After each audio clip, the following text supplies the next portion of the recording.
예, 감사합니다.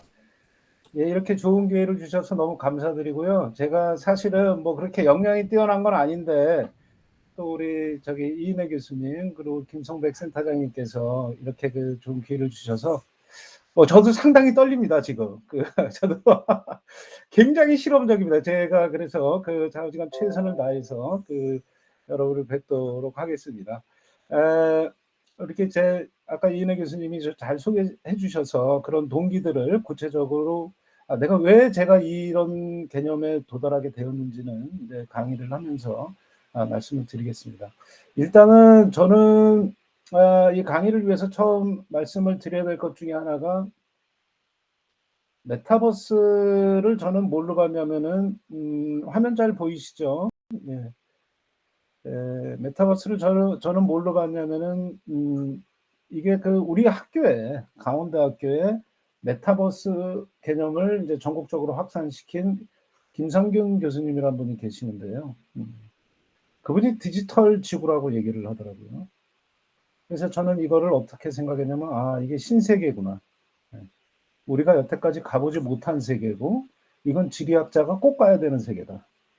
그러니까 우리는 지금 하나의 지구를 더 얻었고 그 신세계를 우리가 어떻게 개척하느냐에 따라서 우리나라 세계의 어떤 운명이 어, 달라질 것이다. 현실에서는 지리가 굉장히 이렇게 박대도 많이 받지만 우리나라에서는 그러나 이 신세계에서는 지리가 활개를 칠 수 있는 그런 어떤 기반을 갖자. 그게 이제 제가 메타버스를 생각했던 그 이유 중에 하나입니다. 음. 굉장히 사실 이 개념을 처음 우연히 학교에서 이제 듣게 됐을 때 딱 한마디를 들었는데 굉장히 흥분되더라고요. 그래서 그 이후에 강원대학교는 김상균 교수님이라는 분 때문에 메타버스 기획단을 만들었습니다. 그래서 제가 이제 학교 총장님한테 부탁을 드렸습니다. 이거 나한테 굉장히 중요하다, 저한테. 그래서 제가 그 기획단에서 쓰레기라도 치울 테니까 저를 좀 초대해 달라. 그렇게 해서 메타버스 기획단에서 이제 활동을 하게 됐고, 현재는 기획단은 기획단대로 활동을 하고, 저는 그 단어 한마디에 뭐 어차피 공부해 나가야 되니까요. 현재는 산업통상자원부 쪽에 이 지역 산업 쪽에 제가 경제질이기 때문에 그 메타버스 기반 산업 활성화 정책이라든지 혁신 지원 거점 조성이라든지 그런 것들의 이제 정책을 기획하고 또 같이 현장과 호흡하고 있습니다. 어쨌든 좋은 기회 주셔서 감사하고 짧은 시간 짧다면 짧고 길다면 긴데 이 시간 동안에 준비된 것들을 말씀을 드리도록 하겠습니다. 더군다나 오늘 지리교육을 하시는 선생님들이 계셔서 더욱더 반갑고 감사드립니다. 자, 그래서 그렇다고 바짝 메타버스로 먼저 들어가기는 어렵습니다. 그래서 우리가 생각하는 공간의 문제와 이동성의 문제를 먼저 얘기할 것입니다. 세 번째는 AI가 굉장히 중요합니다. 그래서 AI 기반 지리교육 방법론을 어떻게 고려해 볼 수 있을까라는 거고, 이런 것들이 인식이 합쳐지고 그 기술이 합쳐지고 지식이 합쳐졌을 때 우리는 메타버스 쪽으로 가는 새로운 세계로 들어갈 수 있을 것입니다. 저는 모든 걸 다 할 수는 없습니다. 알 수도 없고 제가 그렇게 기술을 많이 알지는 못합니다. 그럼에도 불구하고 이런 부분들을 우리가 이해하면서 지리교육적으로 활용하고 이 지리교육과 지리를 활성화시키는 건 매우 중요하다고 생각합니다. 자, 이동을 해볼까 합니다. 자, 지금 무슨 플랫폼으로 갈 거냐면요. 오늘 너무 좋은 게 우리 강원대학교 사범대학 지리교육과 학술제를 지금 메타버스에서 하고 있습니다. 자, 그 공간으로 한번 제가 모시겠습니다.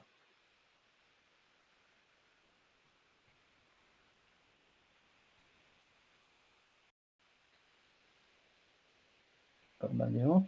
구조가 된 게 메타버스입니다. AI는 시각적인 부분이 아니라 AI는 그런 것들을 구현하는 그러한 내면에 숨어 있는 핵심적인 기술이라면 메타버스는 시각화된 기술을 의미합니다. 그렇게 해서 사실은 지리 쪽에서는 정말로 중요하죠.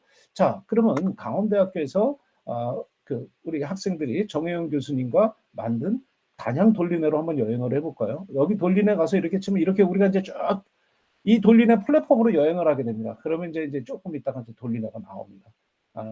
여기는 지금 이제 연계가 돼서 조금 늦긴 한데요. 이제 여러분 보이시죠? 예, 예. 오디오 비디오 없이 여기가 단양의 돌리네입니다. 이거를 VR로 해갖고 우리가 다 찍었습니다. 우리 정영 교수님이 드론을 직접 갖고 가셔갖고, 자, 여기 그림자 보이시죠? 학생 이거 옆에 정영 교수님이 드론 운전을 하면서 단양 돌리네를 이렇게 찍었습니다. 제가 한번 이 돌리네 다른 안쪽으로 이동을 해볼까요? 네. 이쪽으로 가고, 어디든지 간에 제가 여기만 서 있는 게 아니라 어디든지 간에 이 안에서 VR이 찍어놓은 이 사진 안에서 충분히 이동이 가능합니다. 다양한 돌리네 군들을 이런 식으로 우리가 충분히 볼 수 있습니다. 그러니까 현장 가서 우리가 만약에 저희는 이런 생각까지 한 겁니다. 코로나가 굉장히 장기화된다. 코로나가 장기화되면 결국은 실질적으로 우리 학생들한테 어떻게 지리를 가르칠 거냐. 그러면 한두 사람이 가서 마스크 쓰고 가서 이 현장의 이런 모습을 다 생생하게 VR로 담아다가 그래서 학생들한테 설명해 주면 학생들이 이해할 거 아니냐. 그러면 이제 그나마 아쉽지만 360도의 이 현장을 보면서 학생들은 공부할 거 아니냐. 자, 이 생각에서 사실은 메타버스의 필요성, 그리고 그것이 지리교육과에서 반드시 수행돼야 된다는 그런 의무감을 갖게 됐죠. 제가 먼저 해보겠습니다. 여러분 이 화면 잘 보이실 겁니다. 자, 그래서 오늘 강연 자료를 이제는 또 다른 플랫폼에서 제가 그 강의를 하도록 하겠습니다. 자, 서론 넘어갈까요? 자, 우리는 AI와 메타버스의 등장이라는 것들을 이미 이제 지금 경험하고 있습니다. 나중에 개념적으로 쭉 얘기하겠지만 이제 지리도 바뀌어야 되고 많은 학문도 바뀌어야 되는데 제가 지리학자라서 그런 게 아니라 지리학은 정말 바뀌어야 됩니다. 네. 뭐 지금 뭐 교육과정 개편 시기에 뭐 이런 걸 떠나서라도 지리학은 바뀌어야 됩니다. 지금 이 세대를 지리학이 선도해 가지 않으면 실질적으로 어렵습니다. 그러니까 우리 후속 세대나 현재 세대들이 앞으로 삶을 살아가는데 굉장히 어려움을 겪게 된다는 거죠. 그렇다고 앞으로도 조금 더 올 겁니다. 자, 이제는 디지털 경제 안에서 초연결 경제라고 얘기하지만 이 초연결 경제도 사실은 크게 얘기하면 디지털 경제 안에 있는 거고요. 그중에서 기존의 컴퓨터를 중심으로 이루어진 그러한 정보혁명이 이제 뭘로 된 거냐? 커넥터. 이제는 커넥션이 굉장히 중요한 겁니다. 그래서 이 연결성이 굉장히 중요한 겁니다. 디지털 시대, 초창기 디지털 20세기 후반부터 비롯된 디지털 시대에서는 우린 디지털 격차를 얘기했지만 이제는 뭐를 얘기합니까? 연결성 격차를 얘기합니다. 여러분, 우리가 지금 5G 시대에 산다고 얘기합니다. 그러나 또 어떤 지역, 낙후된 지역 같은 데 가면 아직도 4G로 살아가는 지역이 있습니다. 그쪽의 연결성은 어떻게 될까요? 격차가 심해질 수뿐이 없겠죠. 자, 메타버스가 활성화되는데 거기는 4G로 계속 살게 되면은 이런 부분들이 굉장히 더디게 접근하게 되는 이러한 부분도 역시 굉장히 중요한 문제 중에 하나입니다. 또 하나, 자, 이게 우리나라의 제가 생각하는 전략입니다. 우리나라는 어떻게 해서 선진국이 됐습니까? 1960년대에 우리나라는 수출 산업화라는 전략을 썼죠. 경제 전략을 썼죠. 그러면서 선진국을 추격하고 캐칭업하고 이미테이션하는 그러한 경제 성장 방식으로 통해서 우리는 학습을 이루어왔습니다. 그리고 산업 발전, 절대적인 경제 발전에 초점을 두고 있습니다. 코로나를 중심으로 이루어진 21세기, 저는 그렇게 봅니다. 많은 학자들도 그렇게 보지만 21세기는 어떻게 변하기 시작하냐면 2020년부터 우리나라는 선진국에 돌입했습니다. 그렇기 때문에 과거의 추격과 모방의 그러한 학습을 통해서는 국가의 부를 유지하기도 어렵고 굉장히 발전에 굉장히 어려운 면이 많습니다. 이제 우리는 앞서 나가야 된다라는 거죠. 그래서 저는 그때 필요한 게 바로 교육입니다. 이 교육은 교육학적인 교육뿐만 아니라 전반적으로 모든 국민이 컬렉티브 러닝 시스템, 그런 공동체적인 학습, 집단 학습을 통해서 새로운 선진적인 선도적인 기술과 방식과 등등등등을 이루어 나가야 되는 것이 앞으로 우리의 임무입니다. 그러기에 우리는 이미 과거에는 현실 공간만 집착하다가 이제는 두 개의 공간을 보게 됐고 이제 메타버스라는 제3의 공간을 또 보게 되고 있습니다. 그래서 이 공간은 버려질 수 없다는 거죠. 많은 사람들이 제가 이런 얘기를 하면 저한테 뭐라고 질문하냐면요. 아니 메타버스도 이제 곧 꺼질 거 아닌가? 메타버스 조금 있으면 유행 끝나면 또 딴 걸 해야 되잖아. 그렇지 않습니다. 메타버스는 꺼질 수가 있습니다. 그러나 인간은 이미 뭘 갖습니까? 또 하나의 공간을 얻었습니다. 가상과 현실이 융합된 이 제3의 공간을 얻었습니다. 인간은 땅에 대한 욕심이 굉장합니다. 욕망이 굉장합니다. 한번 만들어진 공간은 버려지지 않습니다. 메타버스라는 플랫폼이라는 기술적인 부분은 없어질 수 있어도 이 제3의 공간은 끊임없이 활성화되고 끊임없이 우리 주변과 아니면 우리 내부적으로 그 생명력을 이어갈 겁니다. 그래서 제가 이쪽으로 가야 된다라는 겁니다. 예. 그래서 저는 그런 그걸 만들어냈고 여기서 그럼 중요한 건 뭐냐? 이게 핵심적인 요소지만 이 모든 것들이 어떻게 돼야 됩니까? 초연결형으로 묶어져서 새로운 혁신들이 만들어져야 되고 그래서 융합적인 교육이 정말 필요합니다. 우리 이번에 교육과정 개정에도 보면 사실은 아직도 뭐 교과 이기주의 어쩌고 저쩌고 얘기하는데 그렇게 만들어 놓은 걸 그거 하고 뭘 교과 이기주의라고 얘기를 합니까? 그게 아니라 경계를 허물어야 돼요. 네? 교과 이기주의를 논하기 전에 정책가들은 그렇게 교과가 융합할 수 있는 환경을 만들어야 돼요. 지금 그렇지 않으면 살아가기가 쉽지가 않습니다. 예, 그건 60년대나 80년대에 이루어진 일이지 지금 이루어진 일이 전혀 아닙니다. 그래서 이러한 융합적이고 통합적인 교육은 정말 필요합니다. 그래서 저는 이제 이러한 것들을 이제 주장을 하고 있고요. 자, 근데 이제 또 하나 중요한 요소가 있습니다. 또 하나 중요한 요소는 뭐냐면 제가 지금 플랫폼을 왔다 갔다 했죠. 플랫폼에서 뭐가 중요하냐면 플랫폼 거버넌스가 중요합니다. 그 플랫폼에 누가 들어있느냐. 저는 이런 기술, 과학기술에 대한 연구, 공부들을 오랫동안 해왔는데요. 제가 요즘에 공부하면서 안타까운 것 중에 하나가 우리 작년인가요? 돌아가신 고 이민화 교수님이 계십니다. 이 의료기기 쪽에서도 대단하신 분이고, 정말 과학기술 정책이나 이런 분야에서 최고인데, 이민화 교수님 표현에 의하면 이 플랫폼은 마치 나이트클럽과 같다. 플랫폼에서 물 관리를 잘해야지 플랫폼이 잘 돌아가지. 플랫폼에 아무나 끼어들기 시작하면 또는 플랫폼이 누가 독점을 하거나 플랫폼에서 횡포를 하게 되면 우린 다 망한다. 그래서 플랫폼은 리더십과 파트너십과 스폰서십이 유기적으로 결합된 그러한 이 연계망이 필요한 거다. 제가 강의를 하고 있었더니 주변에 또 우리 딴 분들이 전시장으로 오시네요. 예, 예. 자, 그러면 이제 다시 여기서 이제 플랫폼 얘기를 하고 이제 공유를 중지하고 원래 게더타운 제가 복귀를 하겠습니다. 게더타운 플랫폼으로 복귀를 하겠습니다. 자, 게더타운 플랫폼에서 복귀를 해갖고 이제 또 강의를 계속해서 하도록 하겠습니다. 이건 성사도 들어올까? 네. 플랫폼에 대한 구성 요소들이 이런 식으로 정리가 되어 있습니다. 여러분이 그래서 플랫폼에는 파트너십과 리더십과 스폰서십이 어우러져야 되고 누가 플랫폼의 리더가 되느냐에 따라서 굉장히 다른 거고 누가 파트너가 되느냐 누가 스폰서가 되느냐에 따라서 플랫폼의 영향력은 굉장히 달라집니다. 그래서 우리 지금 게더타운 플랫폼에서 제가 여기를 하고 있고 지금 이 플랫폼은 철저히 우리 제주대학교 교수님들께서 잘 이렇게 컨트롤 해주시고 계십니다. 자, 자세한 내용은 이제 읽어보시고요. 여기서 메타버스가 왜 부상했느냐가 더 중요한데요. 기술 발전이 갑자기 부상한 건 절대 아니죠. 그래서 가상현실이라는 게 계속해서 조금씩 있어 왔고 또 증강현실이라는 부분들도 있어 왔습니다. 요즘에 박물관을 가다 보면 잠깐만요. 이게 제 쪽에서 나는 소문 아닌 것 같은데요. 저기 혹시 이 강의를 들으시는 분들은 저기 음소거를 조금 부탁드립니다. 예. 자, 이건 있어 왔는데 이제 이런 것들이 코로나를 통해서 굉장히 필요성을 느끼기 시작했고 더 중요한 것 중에 하나는 우리 새로운 신세대 MZ세대의 등장입니다.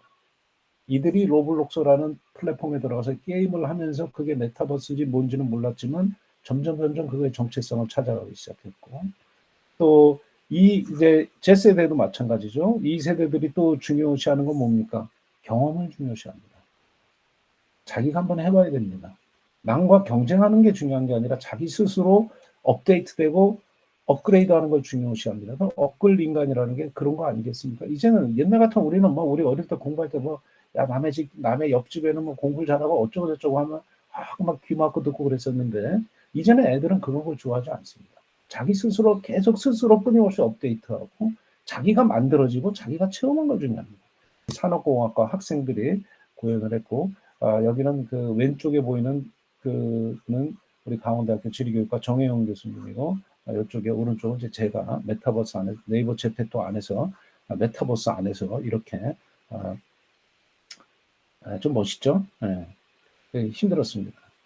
이렇게 이제 폼을 잡고 있습니다. 사실은 처음에 제가 몰랐어요. 제 나이가 55이에요. 55에 그 애들 그 제페토라는 데는 주로 10세 뭐 20세 미만 애들이 들어가는 데 가서 제가 뭘 알았겠어요. 제가 처음에 가서 갔는데 아바타를 이렇게 만들어서 거기 그 메타버스에 이제 게임방이 많아요. 그 게임방 들어갔더니 그 아바타에 기본적으로 제공하는 옷이 그 팬츠하고 러닝이더라고요. 나만 지금 속옷 입고 들어갔죠. 제페토가 저희들한테는 보이질 않습니다, 교수님. 아닙니다. 요건 그냥 제가 계속 말을 하는 겁니다. 예. 제페토로 지금 가고 있지는 않습니다. 요게 이제 화면에 보이시는 게 제페토입니다. 예. 그래가지고 제가 옷을 사 입었습니다. 거기서 그 토큰인가 뭐 그걸 주고 제가 옷을 사 입었고, 그리고 이제 안경도 사서 꼈습니다. 거기 갔더니 뭐 쇼핑몰이 많더라고요. 나이키도 있고, 저기 뭐야, 구찌도 있고, 그리고 이제 있는데 맨발로 또 뛰고 있더라고요. 그래서 나와서 이제 그 나이키라는 신발까지 사갖고 지금 이 완성된 상태에서 제가 그 메타버스로 들어갔습니다. 우리가 간단히 넘어가기 전에 공간하고 이동의 문제. 저는 지금 저는 현재 제 집에 있습니다. 내일 출장이 있어서 이 현실적 이 공간에서 저는 이 게더타운이라는 메타버스를 통해서 가상 공간에서 여러분들을 제주도 또는 강원도 등등에 계시는 여러분들을 만나고 있습니다.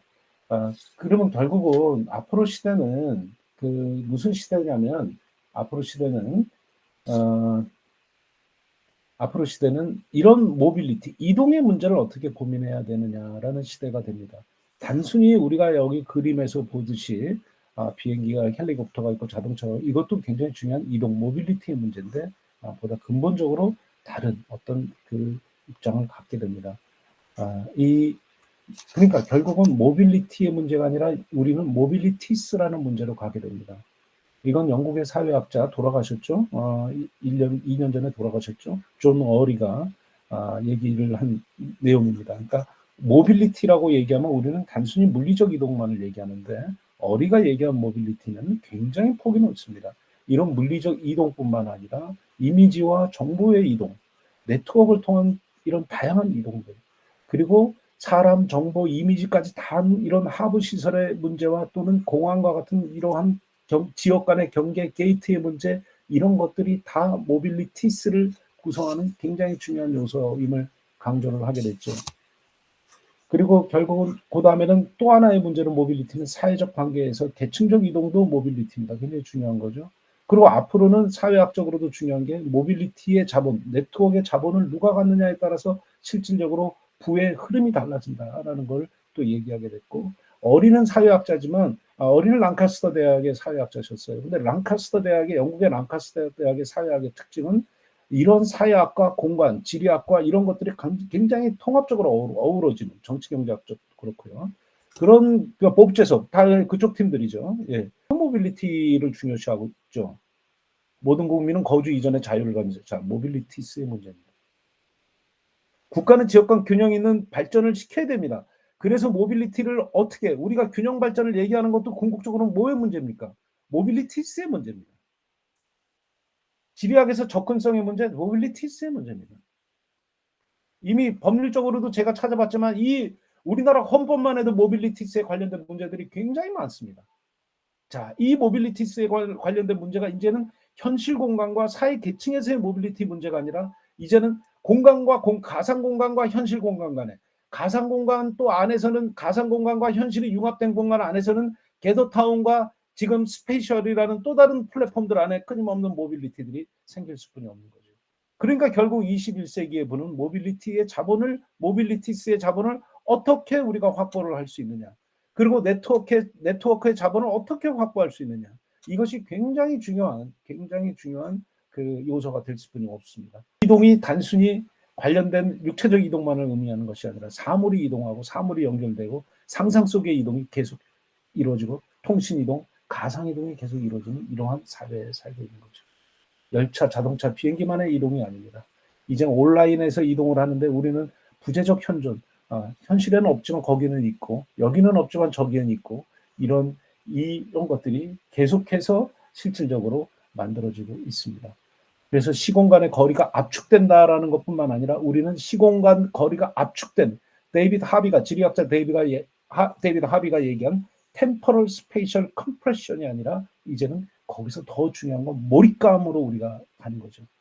그 압축된 공간에서 우리는 훨씬 더 몰입감으로 가게 됩니다. 메타버스가 갖고 있는 최고의 장점은 이게 현실 공간인지 이게 가상 공간인지 알 수 없는 그 몰입감으로 빠져드는 겁니다.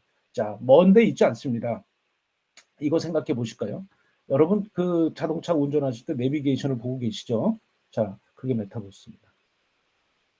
여러분은 내비게이션을 보고 있는지 지금 현실 공간을 보고 있는지 여러분은 헷갈릴 겁니다. 내비게이션 없으면 이제는 운전하겠죠. 옛날에 했으니까 훨씬 불편하겠죠. 그리고 여러분은 거기서 이 메타버스 내비게이션 안에서 실질적으로 위성 촬영을 통해서 나타난 자기 자동차의 실체를 끊임없이 파악을 하게 됩니다. 자, 이게 가상현실과 가상과 현실이 융합된 이 공간이 메타버스입니다. 그게 내비게이션 안으로 구현되고 있는 겁니다. 이미 메타버스는 우리 안에 다 들어와 있습니다. 우리가 그 완전한 구현체는 조금 더 시간이 걸리겠지만 우리가 부분적으로 수용하는 것이 많습니다. 여러분 이 그림 익숙하시죠? 스웨덴의 지리학자 하게스트란트의 시간지리학의 모델입니다. 그 하게스트란트가 1970년대에 이 시간지리학을 만들었을 때 뭐라고 그랬습니까? 인간은 특정 공간에 들어간 이상 2개 이상의 공간을 갈 수 없다. 그래서 일상생활과 시간이 묶여지는 이 관계를 얘기한 게 하게스트란트의 논리죠. 정말 그럴싸했죠. 이거는 이 하게스트란트의 시공의 지리학은 사회학자, 특히 안토니 기든스라는 사회학자에 의해서 정말 재창조가 됐고 안토니 기든스가 스트럭처레이션 티어리라는 구조화 이론을 만들 때 자기가 공간적인 문제를 풀지 못했는데 하게스트란트로부터 돌아가신 도린 마츠로부터 실질적으로 공간의 문제를 해결해가면서 구조화 이론의 결국 핵심적인 정수리인 로케일의 문제, 현장의 문제, 로컬 아닙니다. 로케일의 문제, 현장의 문제를 조명할 수 있는 그런 새로운 영역을 갖게 됐던 그 하게스트란트의 시공의 지리, 시간과 공간의 지리, 시간지리학의 이 요소들이 이제는 어떻게 됐습니까? 어디에 있든지 우리는 어느 세계를 다 왔다 갔다 한다는 거죠. 자, 이것이 재구성이 돼야 되겠죠. 자, 가상 공간입니다. 우리는 동시에 존재합니다. 이제 우리는 하나만 존재하는 것이 아닙니다. 저는 아까 여러분한테 우리 강원대학교 지리교육과의 그 메타버스의 학술제 공간을 봤습니다. 저는 1층에도 있었고 2층에도 있었고 3층에도 있었고 4층에도 있습니다. 끊임없이 저는 복제가 될 수 있습니다. 그리고 여기서 지금 여러분과 같이 호흡하겠고 제가 그 학술제 공간에서 제가 떠나지 않는 이상 나오지 않는 이상 저는 아직도 거기에 있습니다. 선형으로 이루어지는 도시의 공간. 우리의 현실적의 공간은 뭘로 이루어져 있습니까? 도시 공간은 선이 있었죠. 선이 있죠. 길이 있죠. 길이 있으면 사람이 있고 거기에 건물이 지어졌죠. 자, 이제는 어떻게 됩니까? 비선형 공간에서 우리는 살아가고 있습니다. 비선형 공간에서는 기울어져 있지 않습니다. 수평적 이동을 계속해서 할 뿐입니다. 저는 플랫폼을 왔다 갔다 지금 하면서 수평적 이동을 했던 겁니다. 자, 그리고 우리는 하이퍼 텍스추얼, 초월 연결형 공간을 만나죠. 이 안에 뭡니까? QR 코드를 어디 가서 방문지에서 여기 오늘 제주에서 강연한다고 제가 이거 한 게 아니라요. 언제든지 이렇게 하고 다닙니다. 초연결형이죠. 네. 공간의 경관의 문제가 초연결형으로 결합이 되는 거죠. 정말 다른 시대가 이미 와 있습니다. 더군다나 퍼스널 모빌리티도 이제 활성화됐고 기술적으로 우리가 물리적 공간에 왔다 갔다 하는 이런 측면들도 활성화가 되어 있습니다. 자, 이걸 참조로 하시면서 자, 두 번째 AI 쪽으로 들어가겠습니다. AI에 오늘 자세한 거 얘기하기는 어렵습니다. 이건 참고로 보시고요. 우리 학교가 AI 융합교육 이 교육부에서 뽑는다 그러길래 제가 사실 사범대 학장 때 끊임없이 우리 강원대학교의 사범대학의 미래 먹거리를 찾으려고 노력을 했었고 그 가운데 중에 하나가 AI 융합교육에 관련된 재교육 과정이 생긴다 그래서 무턱대고 돌아가서 이거를 이제 재교육 과정 지정을 받고 올 초인가요? 올 중반에 여기 교육부에서 이거에 대한 이 펀드를 주고 한다고 그래갖고 그 과제에 신청을 했는데 저희는 떨어졌어요. 이대하고 서울대가 됐더라고요. 그래서 이제 제가 교육부에 따졌습니다. 아니 주려면 다 주지 그 깔란 거 뭐 1년에 2억씩 주면서 말이야. AI 교육을 뭐 활성화시킨다고 그래놓고 저기 뭐야 그 전국에 30국에 40개 그 저기 뭐야 그러니까 저기 컴퓨팅 사고 이거는 맞습니다. AI의 핵심 역량 중에 컴퓨팅 사고가 있어야 되는 건 이거 없으면 안 됩니다, 사실은. 그러나 이제는 이 역량이 여기는 수직적으로 수평적으로 제시했는데 이거를 기초로 해서 이제는 실질적으로 다양한 역량들이 다 재구성돼야 되는 입장이 된 겁니다. 첫 번째 역량이 필요하죠. 세 번째 역량이 필요한 어베일러빌리티. 그러니까 정말로 많은 것들이 형성돼 있는데 이거를 누가 어떻게 어떤 방식으로 이용할 것이냐라는 초활용화 역량도 굉장히 중요한 시대가 왔다라고 해서 저는 우리 강원대학교 사범대학이 나갈 수 있는 방식을 세 가지로 만들었는데 이 세 가지의 장명을 뭘로 지었냐면 초연결형 페르소나를 지었습니다. 자, 영화 페르소나라는 게 있습니다. 페르소나는 뭡니까? 진짜의 내가 누구냐? 네. 정말로 내가 누구냐? 우리 저기 뭐야 영화 매트릭스 같은 데 보면 나오지 않습니까? 그리고 트루먼 쇼 같은 데 보면 나오지 않습니까? 누가 진짜 리얼한 거냐? 너가 진짜 누구냐? 자, 여기서 지금 있는 저희 게더타운에 있는 내가 정성훈이가 이게 진짜 너냐? 아니면 저기 스페이셜에 있는 정성훈이가 바로 너냐? 아니면 네 집에 있는 정성훈이가 너냐? 자, 우리는 뭡니까? 다양한 우리의 다중적인 그런 표현 방식을 살게 되기 때문에 제가 이제 그 페르소나를 어떻게 재정의를 했냐면 가상 공간과 현실 공간을 넘나들면서 공부하고 살아가야 하는 AI 시대가 요구하는 것들과 우리가 내면적으로 요구하는 것들 사이에는 균형을 맞춰야 되고 이런 역량이 교육적으로 굉장히 중요하다는 거죠. 제페토에 있는 그 학생이 진짜 그 사람이냐? 굉장히 어려운 상황입니다. 그래서 이제 이런 부분들을 지리교육에서 담아야 되겠다는 생각 속에서 이 내용들을 가지고 커리큘럼을 짰습니다. 물론 뭐 우리 학교는 떨어져서 이걸 구현할 수 있는 어떤 그 툴은 아직은 없습니다만 앞으로 이제 그 다른 우리 또 교수님들이 계속해서 AI 부분을 그 정리하고 그래서 저는 이미 그 작년에 지리교육론이라는 과목 제가 이제 운영하고 있습니다만 이 과목의 시험 문제를 세 가지를 이렇게 내갖고 기존의 AI 기반형 지리교육이 어떻게 갔으면 좋겠느냐라는 것을 학생들한테 가르쳤습니다. 저 역시도 최근에 파이썬이라든지 R이라든지 이러한 그 AI에 기반이 되는 조금 그런 지식들을 물론 이렇게 그 우리 김성배 그 학장님이 운영하시는 그런 컴퓨터 공학에서는 제가 아직은 뭐 잘 모릅니다만 그런 걸 지금 현재 공부하고 있습니다. 개인적으로 과외를 또 받고 있습니다.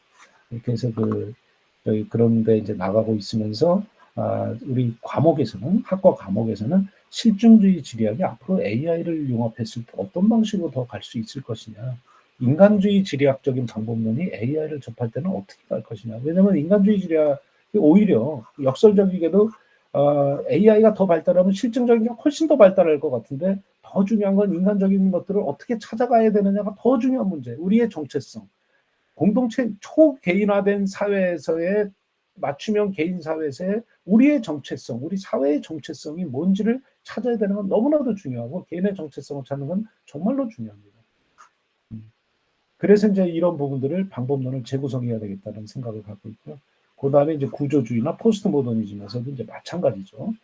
그리고 이제 여기서는 이제 그 인지적 영역하고 정의적 영역, 우리 안재현 학생이 기존 이 문제를 또 이런 식으로 이제 풀었습니다. 이런 영역에서 앞으로 AI 시대 때는 어떤 게 더 중요할 거냐. 적용하고 종합하고 평가하는 역량이 훨씬 더 중요할 수가 있다라는 거죠. 그 이유는 뭐냐? 여러분, AI를 나중에 보여드리겠습니다. AI로 계산을 하면 우리가 알 수 있습니까? 그걸 기계를 통해서 학습을 시켜서 몇십만 개, 몇백만 개의 데이터가 그 안에서 막 혼자 두드려 바꿔가면서 시뮬레이션 하는데 그걸 어떻게 할 수 있습니까? 우리가 과정을 일일이.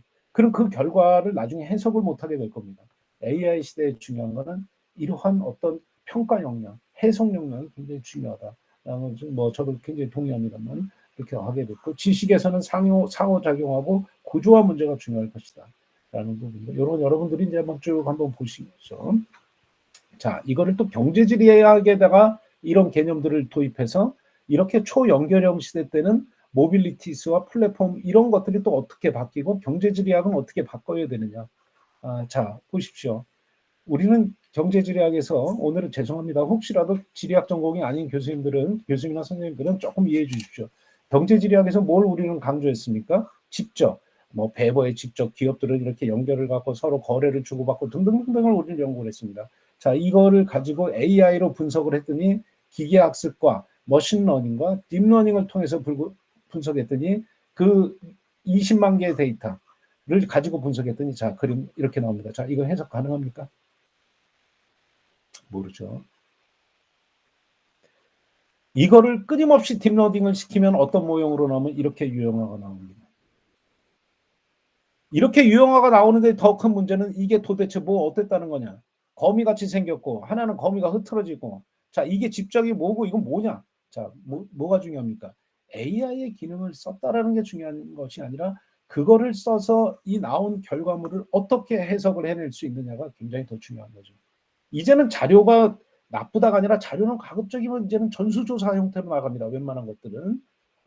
근데 문제는 전수조사 형태로 나가도 그 결과 해석이 어떻게 되어 있느냐가 굉장히 중요합니다.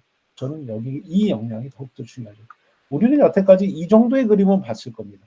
이 정도의 그림은 뭐를 통해서 나온 겁니까? 이런 걸 통해서 이 정도가 나오는 거예요. 이제는 객관성은 어느 정도 담보가 될 수 있습니다. 물론 제약은 있음에도 불구하고 그러나 앞으로의 시대는 정말 그렇지 않을 것이다라는 부분입니다.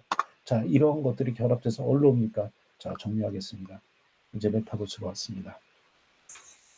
이동성의 역량, 공간을 어떻게 보느냐의 역량, 그리고 실질적으로 그러한 것들의 하나하나는 AI를 통해서 더욱더 구현이 정밀하게 되는 역량.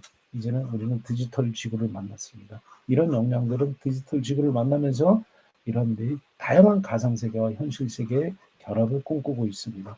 그래서 만물이 이렇게 선형으로, 비선형으로 디지털화 돼가는 시대가 있는데 이 메타버스에서는 4가지 요소들을 강조를 합니다. 증강현실, 여러분 잘 알고 계시죠? 라이프 로깅이라는 또 기술이 있죠. 여러분 요즘에 핸드폰에 갖고 계시면 우리 삶 하나하나가 계속 태그가 걸리지 않습니까? 핸드폰에서 우리 여러분 헬스 체크하는 만복이 있죠. 뭐 혈압도 재주고 우리가 몇 보를 걸었는지도 얘기해주고 끊임없이 우리의 생활은 끊임없이 로깅을 해가면서 이루어지는 라이프 로깅의 시대. 그리고 거울 세계, 이 트윈을 얘기하는 거죠. 뭐 디지털 트윈, 메디컬 트윈, 이 트윈을 얘기하는 거죠. 그리고 가상현실, 우리가 버추얼 리얼리티라고 얘기하는 이 가상현실 속에서 이 4가지 요소가 메타버스를 구성하는 기본적인 특징입니다. 이미 여러분들은 알고 있고 여러분 만약에 그 자녀들을 두고 있으신 분이라면 우리 10대 자녀들은 훨씬 이런 거 잘 알고 있습니다.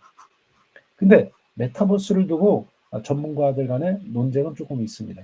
자, 증강현실과 라이프 로깅과 거울 세계와 가상현실이라는 메타버스의 이 기술의 축이 완전히 구현된 공간이 메타버스다.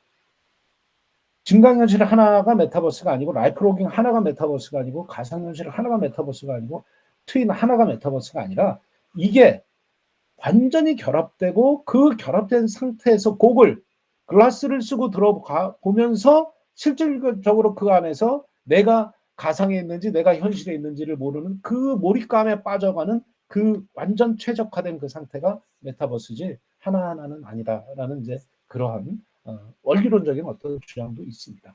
예. 근데 이제 현실은 어떻게 되느냐? 저는 이제 20년 동안을 그 산업정책, 지역산업정책을 해오다 보니까 완전한 포토가 만든 클러스터 정책은 없습니다. 그런 거 몇 개 안 됩니다. 현실은 어떻게 따라가냐면 그거의 일부분을 조각조각 내서 따라갑니다. 그래서 때로는 2개가 합쳐서 하나의 유형을 만들고 하나는 어떤 거는 하나씩 까면서 만들고 어떤 거는 3개가 합쳐서 어떤 거는 최적화된 4개가 합쳐서 만들어갑니다. 정책을 하다 보면 우리 현실은 이상을 받아들이지 않고 이상보다는 우리 현실에 맞는 것부터 받아들이면서 점진적으로 그것들이 통합되어가는 부분이 있습니다. 그래서 생각을 하고 있습니다. 요 가상현실, 여러분 거울 세계, 우리 트윈, 우리 디지털 트윈도 얘기하고 거울 세계, 우리 트윈도 얘기하고 다양한 트윈들, 뭐 어번 트윈이라든지 뭐 싱가포르 트윈이라든지 뭐 굉장히 이제 가상 공간도 많이 얘기합니다. 이런 부분들이 굉장히 이제 중요한 입장이 될 것이고요. 또 라이프 로깅이라는 거 제가 여태까지 말씀드렸던 부분들은 자료를 참조해 주기 바랍니다.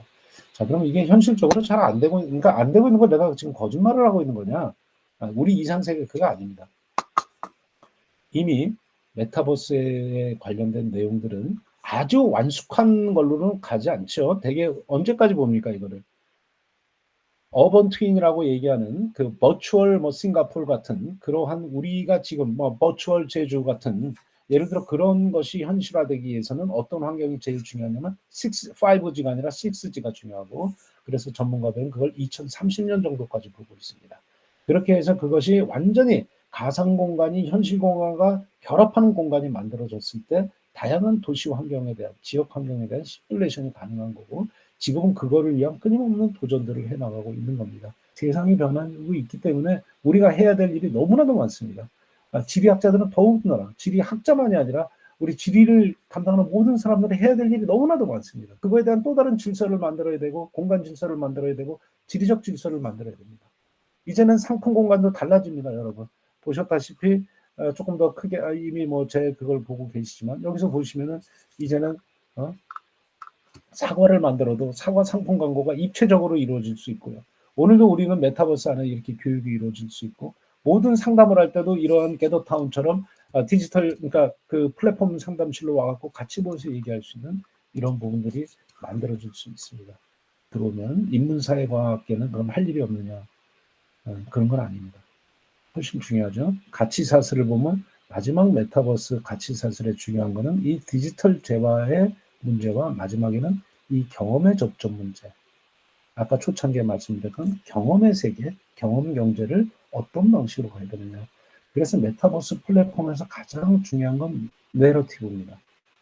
여러분 지리교육에서 내러티브가 굉장히 중요함을 알고 계시죠? 그러니까 줄거리가 있는 교육입니다. 파편적으로 어떤 개념만을 암기시키는 교육이 아니라 그게 왜 내 삶에 중요하고 그게 우리 삶을 어떻게 바꿔가는지 내러티브 교육이 중요한 겁니다. 줄거리를 만들 줄 알아야 됩니다. 그 줄거리를 만들 줄 아는 게 컨텐츠입니다. 자, 여기 브랜드 굿즈. 제가 이제 그걸 또 다 또 조사를 해보고 또 얘기를 들어보고 공부도 해보니까 네이버 제페토에 굿즈가 있고 막 5만 고급 브랜드가 다 있습니다. 그들은 왜 거기 들어와 있을까요? 그거 진짜 굿즈 뭐 거기서 백 하나 사는데 뭐 2,000원 비싼 거더라고요. 그 안에서. 뭐 한 300원, 400원이면 그래도 괜찮은 거 사요. 네. 근데 왜 들어가 있을까요? 근데 그들이 노린 건 뭐냐? 10대들이 지금 굿즈를 알겠습니까? 4, 50대 명품이라는 걸 알겠습니까? 알아도 좀 이상한 거죠. 네.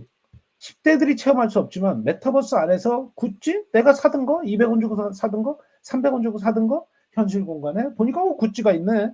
자, 이 마케팅이 이렇게 이루어진다라는 거죠. 그래서 기본적으로 거기가 쇼핑몰이 생기게 되는 거죠. 메타버스의 또 기본은 뭡니까? 2D가 아닙니다. 메타버스는 입체입니다. 자, 여러분 옷 보셨죠?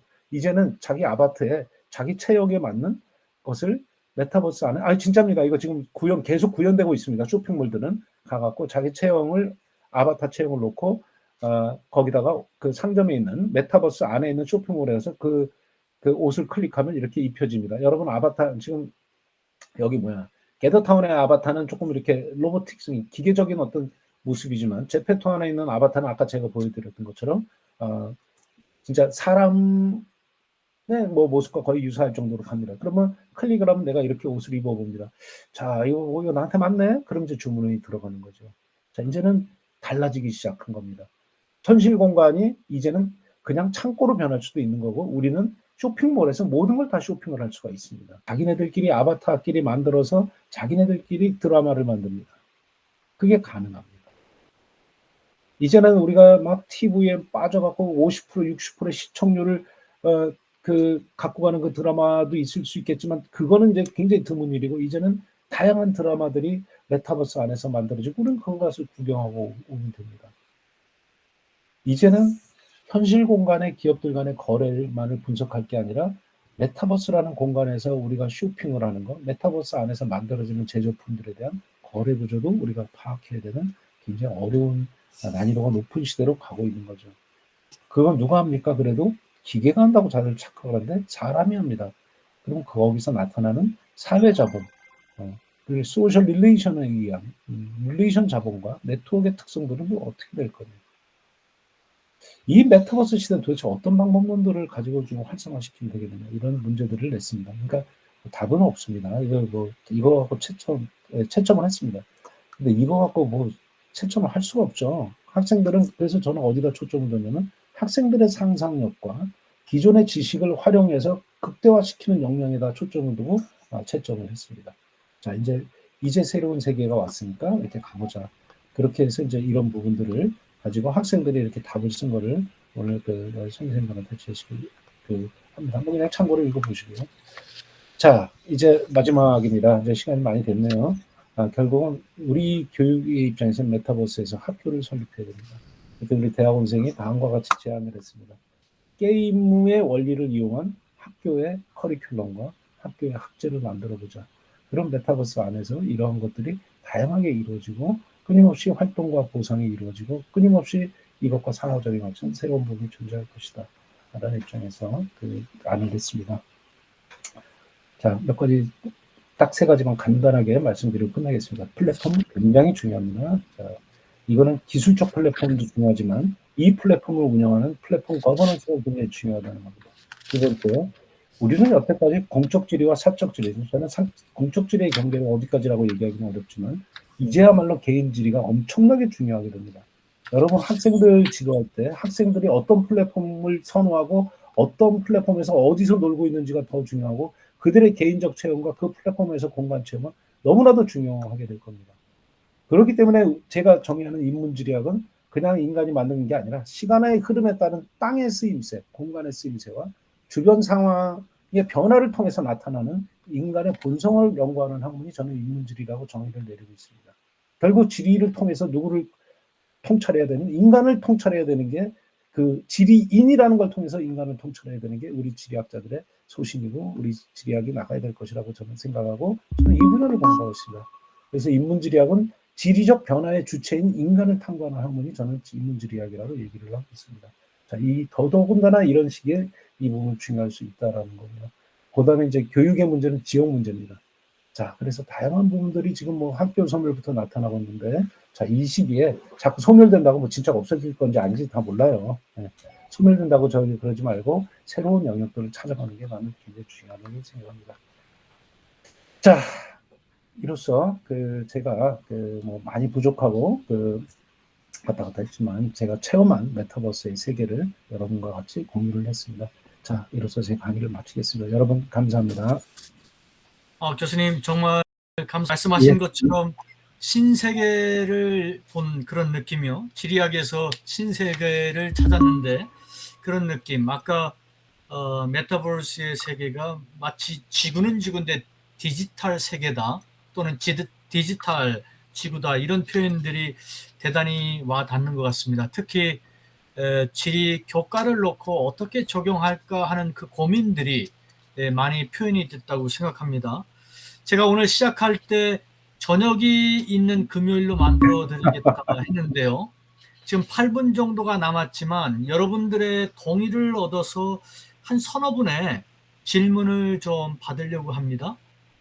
그리고 마지막에 만족도 조사가 좀 있긴 하기 때문에 여러분들 퇴장하지 마시기를 바라겠습니다. 조금만 더 여유를 갖고 동참해 주시길 바라겠고요. 지금 질문 몇 가지가 올라오고 있는데요. 여러분들 질문 있으면 채팅방에 올려주시고요. 그리고 먼저 올라온 질문 하나 소개해 드리도록 하겠습니다. 우리 김성백 학장님이 센터장으로서 질문한 것인데 이건 조금 기술적인 문제인 것 같긴 합니다만 간단한 질문이니까 먼저 말씀을 여쭤보면요. 교수님이 초반에 활용했던 그 VR 있지 않습니까? 예, 예.